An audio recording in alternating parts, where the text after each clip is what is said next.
Tonight on the Final Play. Everything seems to be going well, right? You know, and so why take the chance? I'm a football player. Drew Brees returns triumphantly as the Saints improve to 7-1 with a comfortable win over the Cardinals heading into the bye week. Not too bad, and I definitely wouldn't have pegged them at 7-1 at the break. LSU comes out swinging against Auburn and vaults into their first #1 ranking since 2011. We're recapping the weekend in football and checking in on the Pelicans. All in the Final Play right now. From Fox 8 Sports, this is the Final Play. Sponsored by your Southern Quality Ford dealers, built Ford tough. And by Ron Austin Law. Welcome into the Final Play. I'm Juan Kincaid. It's time for a much-needed and much-deserved break to the NFL season for your Saints, who not only kept the winning going inside the Superdome, but they did so with Drew Brees stepping back into the starting lineup. Sean Vazan has more on the Saints beating the Cardinals for their 6th straight win. If there were any lingering doubts about the health of Drew Brees, he squashed them pretty quickly on Sunday. In his first game back since injuring his thumb 5 weeks ago, Brees looked sharp. The offense finished strong, and most importantly, they now head into the bye week 7-1 after a convincing win over the Cardinals. This was kind of the week that I had in my mind from the moment that I got hurt. I think the doctors and everybody were saying after the bye week, but I was trying to fast track that as much as possible. So as soon as I could grip it and rip it, then I wanted to play. I wanted to be out there with my teammates. He says he officially found that feeling Thursday at practice, and per usual, his instincts were right. A plastic splint on his right thumb, Brees went to work against the Cardinals. He feared early rust, but worked through it by throwing short, efficient passes and remaining mentally sharp. Like in the second quarter, when he recognized a look from Arizona, audibled at the line, and hit Michael Thomas on a shallow cross for 16 yards. By the second half, though, everything opened up, and Brees was throwing it all over the field. He finished with a very Brees-like stat line. 34 completions on 43 attempts to 9 different receivers for 373 yards with 3 touchdowns and an interception that he took full responsibility for. Bad decision. Should not have thrown that ball. I got a little greedy. Just Mike Thomas is wide open underneath.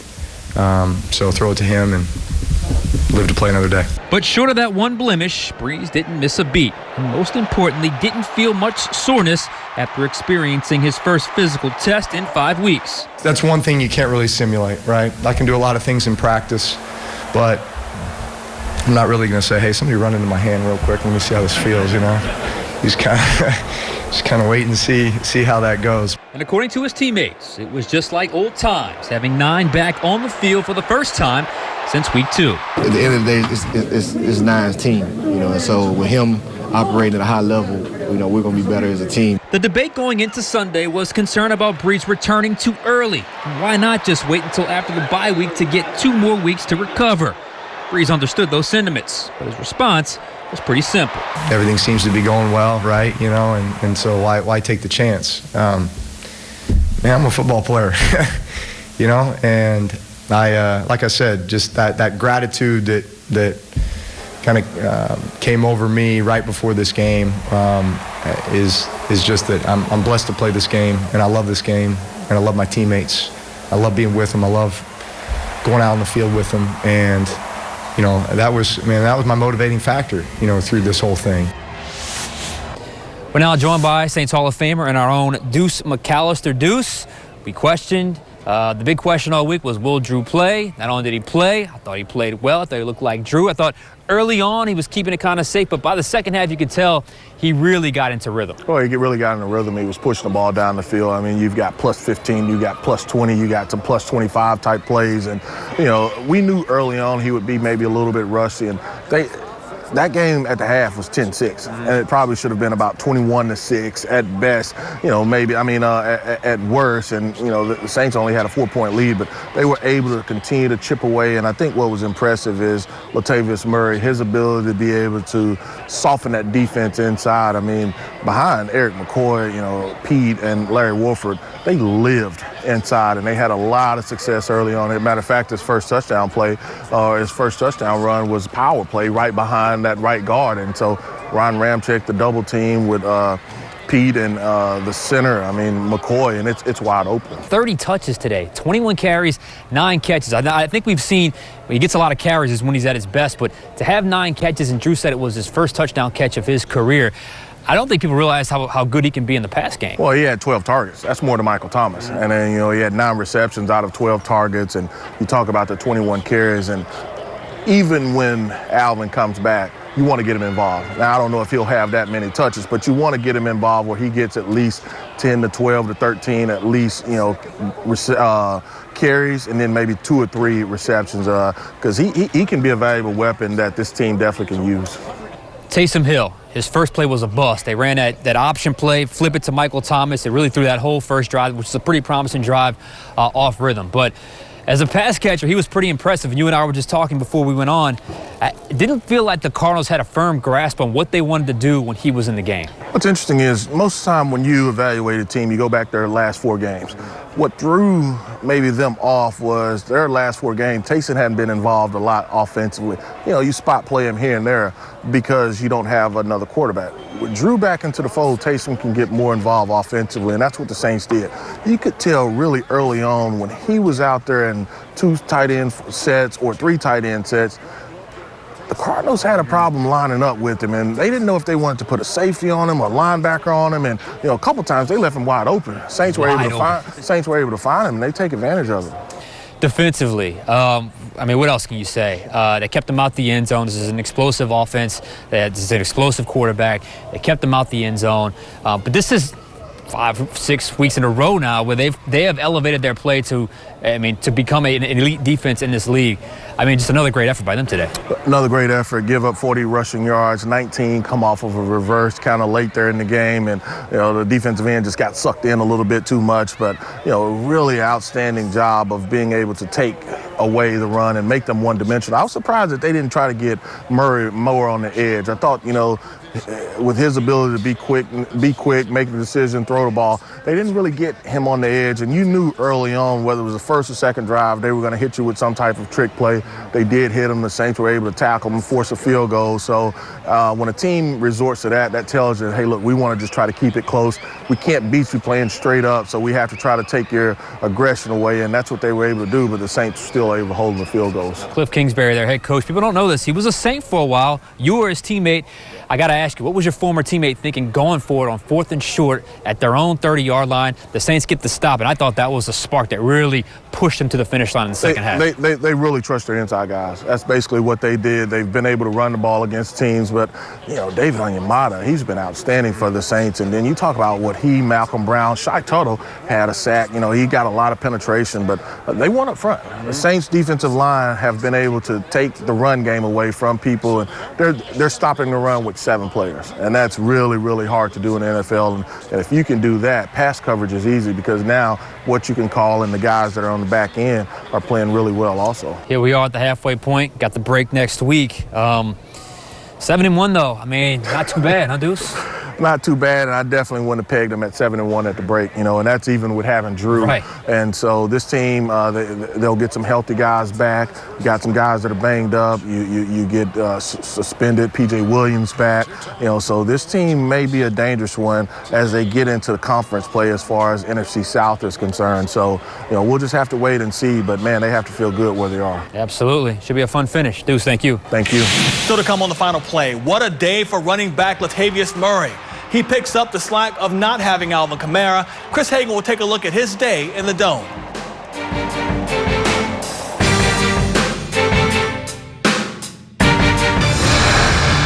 Our catch of the week was a first for Latavius Murray. This throw from Drew Brees, who said usually it gives him about 7 yards on the gain, ended up being a 15-yard touchdown reception for Murray. And get this was the first time in his NFL career that Murray has caught a touchdown pass. And it's our Fox 8 catch of the week. And when Murray wasn't catching balls, which he did with regularity, he was picking up chunks on the ground. Chris Hagan has more on Murray's performance against the Cardinals. In the first half of a season defined by the job a backup quarterback did, The backup running back, Latavius Murray, has remained just as important to the team's success without Alvin Kamara for the last couple of games. He's a fantastic teammate.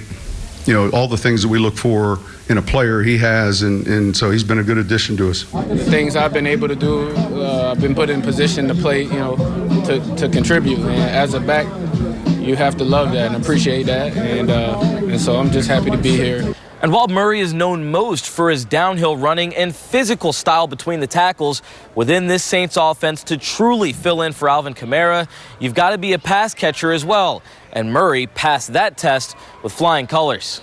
I don't know how many catches he ended up with, but it felt like a lot. It felt like he was a great outlet and, was getting us a lot of positive yards, a lot of positive plays, getting us into third and manageable situations just by being able to dump it off to him. Murray's 9 catches were a career high, but one in particular stuck out above the rest. The touchdown catch was just, it was a great all-around play by him to get open and then turn what's normally a 7-yard gain into a 17-yard touchdown. This is year 7, and so for that to be my first receiving touchdown, it was due. I'm not even going to say as if, I was just, happy to get it done. Looking at the bigger picture that comes with Murray's success, going forward, he could take more of the load off Kamara without sacrificing effectiveness, and that could be vital to making sure everyone's as fresh as possible to finish the season. Reporting on the Saints, I'm Chris Hagan for The Final Play. Coming up on The Final Play, we'll head to campus where the LSU Tigers took care of business against Auburn, and for their efforts, a move up in the polls. We'll go around the boot for a college football recap when The Final Play continues.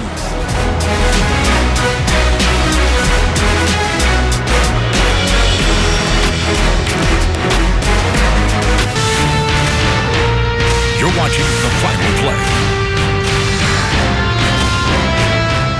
For the first time in 8 years, the LSU Tigers are ranked #1 in the country. They leapfrogged Alabama into the top spot. The Tigers have less first-place votes than Bama does, but more overall votes, which is what counts the most. If college football's regular season ended yesterday, the 4 teams in college football's playoff would be the top 4 teams in the AP poll. The Tigers, Tide, Ohio State, and Clemson. Penn State and Florida are 5th and 6th, respectively. The Gators and 8th-ranked Georgia will hold their cocktail party in Jacksonville next weekend. Auburn fell to 11th. 3 American athletic teams are in the top 25 as well, with SMU at 15, Cincinnati 17, and Memphis at number 24.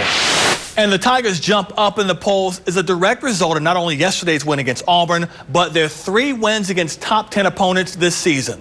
But the Auburn win finally got the pollsters to come to their senses on which team should be #1 right now. Garland Gillen was at yesterday's game in Baton Rouge and has our recap.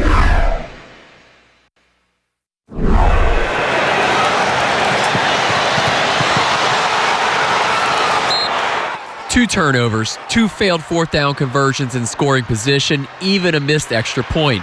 There was a ton of bad things going against LSU, but they still had enough to beat Auburn 23-20. I think a lesser team would not have won that game tonight. They came to play, and adversity hit us. We weren't playing very well in the first half, and they got up ahead, but our guys kept on fighting. You should have seen this locker room. There was calm in the locker room. There was confidence.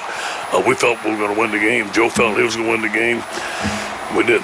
They came out on a defense that we hadn't seen from them all year, and then we hadn't seen from anybody else. So it kind of took us a while to get used to what they were doing and figure out how to attack it in the second half. We got that run game going. I feel like it just shows what type of team we have. The defense came up big, and it was a great all-around team win. They came up big for us, and wasn't crisp on the outside of the ball, but defense came through, and we made the plays when we needed to, and that's all that matters. We got the win. 30 minutes after the ending of LSU-Auburn, talk of the Tide started to heat up. The Tigers and Alabama meet up in 13 days with first place in the SEC West on the line. Well, there's some things we have to get better at. We can't make mistakes against a great team like that. There's too many penalties we made. You can't fumble a punt return. We have to get better on offense. We got to score more plays. Continue to play like we played on defense. I haven't looked at them yet. I know they're a fantastic football team. We're going to have to play our best. I'll have to get in the film room and see. I'm focused on celebrating this win right now. This is a top 10 win against a really good football team. So we're going to celebrate this one for a while.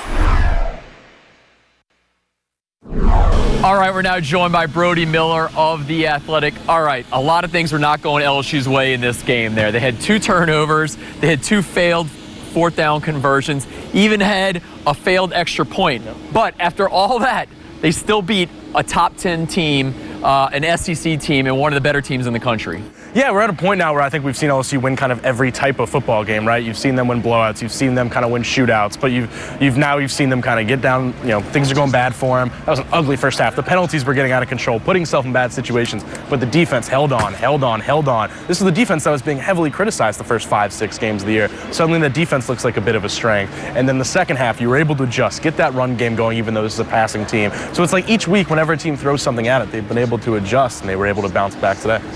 Auburn came out flying in the first half, tie game at halftime, but in the second half, that offensive line just kept grinding Auburn into the ground, and Clyde Edwards-Helaire went off in the game. And to be clear, that's a tough challenge. This is the best defensive front in college football, probably, in Auburn. I mean, I talked to Thaddeus Moss about it. He's like, it is a battle going up against those guys. He was going up against Marlon Davidson, who's got 40 pounds on him, and they got the best of him quite a bit. And I think one of the big things was Joe Burrow broke it down about how Auburn was so focused about taking away the sidelines from the pass game. They were doubling up Jamar Chase. They were taking away the sidelines, and that opened up the run game. And early in the game, they didn't want to run it into that box because that defensive line's so good. And that's why it's so impressive that this offensive line and Clyde Edwards-Helaire were able to win down the stretch, even despite all this, and took advantage. We knew that Burrow was tough, but goodness, he took a hit in the first half and just popped right back up. And not only popped right back up, he led LSU down for a touchdown to Terrace Marshall. It just seems like every single week we see something new out of Burrow, and this week, that was a hit that would knock out most quarterbacks. And the part that people miss is about like 20 yards after that hit happened, he walked back toward midfield, put his head up like a salute, and then just motioned for the first down.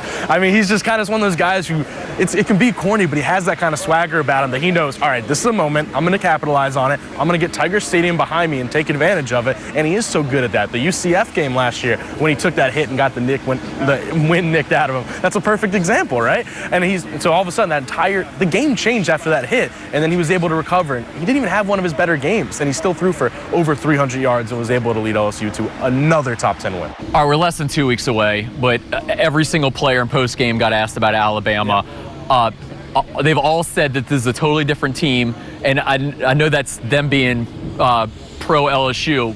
How different is this team, and how much better prepared are they going to be for going to Tuscaloosa this year? Which is funny, right? Because last year they were number 4 in the country going to that game, but it does feel so different. And I think the biggest difference that I see on a day-to-day basis is last year they were this overachieving upstart that was surprising people, and they had to will their way there and all those kind of things. This time they really think they're that good. They are just flat out they actually are beating teams, and it's convincing, and they sincerely think they're in that conversation, the first and second best team in the country. So I think the main difference is they're not going to go into that game tight like last year. They were tight last year, in my opinion. They're not going to go into that game, scared. They're going to go into that game thinking we're about to prove they're the best team in the country. Whether they are, that's an entirely different question. But I think they actually do have that frame of mind this time. They're undefeated. Is there one thing that you have seen covering this team this season that you're still a little worried about going into that game in Tuscaloosa? Is there something that's not completely buttoned up going into that game? I think the number one thing you have to point out is just, for example, last 2 games, they haven't played exactly great passing quarterbacks, but the good passing teams they faced have been able to beat them in the middle of the field, right? They've been able to beat them in the slot, take advantage of safeties. And LSU's really good at man defense, but they're not very good at zone defense so far this year. When you're facing Alabama with Tua and maybe the best receiving core in college football, I don't know if you can get away with man all the time. I don't know if you can cover up some of those issues in the middle of the field. So I think that's the main thing they still have to address. All right, Auburn is done. Let the hype begin for Alabama. Thanks, Brody. Thank you. One thing to take from Tulane's 41-38 loss at Navy on Saturday, this was exactly the kind of moral victory that this team is tired of having. The Green Wave couldn't have gotten off to a worse start, allowing 3 straight touchdowns to open the game while going 3 and out on their first 3 possessions. And before they knew what hit them, they were down 24-0. Granted, the Wave rallied in the second half to tie it at 38 with a minute to go, only for the midshipmen to win it on a 48-yard field goal as time expired. Not only was this a crushing defeat for a Tulane team whose conference title aspirations are all but gone, but it's the second straight week that they've failed to become bowl eligible. No such issues for the Southeastern Lions, who lit up the scoreboard against Houston Baptist. Quarterback Chason Virgil threw for 388 yards and 3 scores as the Lions blew open a 21-13 second quarter game by scoring 31 unanswered to win at 52-13. Southeastern improves to 4-3 overall. They're now 3-2 in the Southland. The Nicholls Colonels wound up on the wrong end of the scoreboard at Abilene Christian on Saturday, losing 37-31 in overtime. ACU's Tracy Jones scored the game's final touchdown in that overtime period for the Wildcats. But the Colonels didn't help themselves by turning the ball over 4 times, 3 fumbles, along with an interception by Chase Forcade. Nicholls is now 4-4 on the year. So here is the Week 10 schedule. Tulane will be back at home to face Tulsa in a very important AAC conference game. Nicholls will be on the road at Incarnate Word. Southeastern, they'll welcome Stephen F. Austin to Strawberry Stadium in Hammond. And, of course, LSU will have the weekend off before their showdown at Alabama the following Saturday. Coming up, our Play of the Week and a check-in on the Pelicans, who are still searching for their first win of the season.